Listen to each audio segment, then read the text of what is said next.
Hello friends, welcome to the new episode of my channel. আমি অরিত্র। এখন এই ভিডিওর মধ্যে আমরা ন্যাশনাল মাল্টিপ্লেক্স কালেকশন নিয়ে কথা বলবো। টপ 3 প্লেক্স আর কি এর মধ্যে ইনক্লুডেড আছে, সিঙ্গেল স্ক্রিন বা লোকাল মাল্টিপ্লেক্স এর মধ্যে ইনক্লুডেড নেই। তো এই যে প্লেক্স গুলো নিয়ে কথা বলবো তার মধ্যে পিভিআর, আইনক্স এবং সিনেপলিক্স এইগুলোই রয়েছে।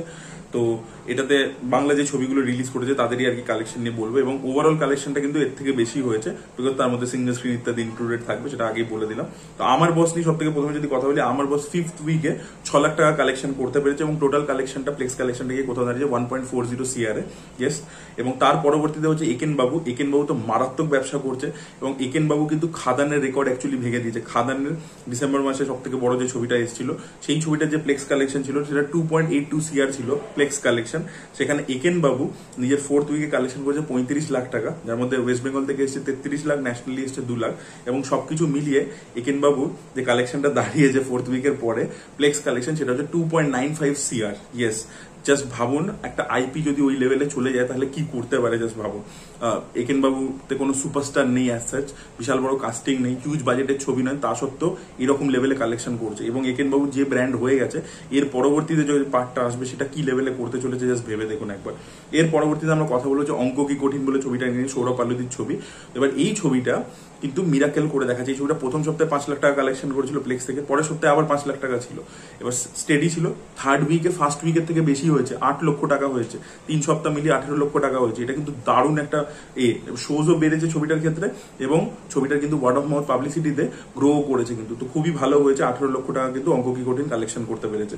এর পরবর্তীতে আমরা কথা বলেছি সোনার কেলায় যকেতন। এই ছবিটা নিজের 2nd উইকে 12 লক্ষ টাকা কালেকশন করেছে, তার মধ্যে ওয়েস্ট বেঙ্গল থেকে হচ্ছে 11 লক্ষ টাকা এবং ন্যাশনালি হচ্ছে 1 লক্ষ টাকা।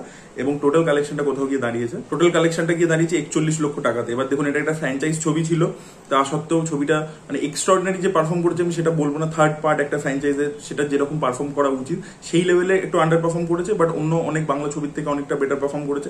41 লাখ টাকা প্লেক্স কালেকশন, সেটা কিন্তু বেশ ভালো একটা ফিগার। তো দেখা যাক ছবিটা আলটিমেটলি 3rd উইকে কোথায় গিয়ে পৌঁছায়, এবং আলটিমেটলি টোটাল যে ক্লোজিং কালেকশনটা হয় সেটা কোথায় গিয়ে পৌঁছায়, সেটা দেখার মতো বিষয়। এর পরবর্তীতে আমরা কথা বলেছি মৈনাক ভৌমিকের হরর ছবি, যেটার নাম হচ্ছে বাৎসরিক, যাতে রীতাভরি চক্রবর্তী এবং শতাব্দী রয়েছেন। তো সেই ছবিটা নিজের প্রথম সপ্তাহে 7 লক্ষ টাকা কালেকশন করেছে।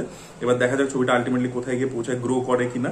আর রাস বলে যে ছবিটা, বিক্রম চ্যাটার্জির ছবি, তথাগত মুখার্জি পরিচালনা করেছেন, তো সেই ছবিটা নিয়ে প্রথম সপ্তাহে 5 লক্ষ টাকা কালেকশন করতে পেরেছে টপ 3 ন্যাশনাল প্লেক্স থেকে।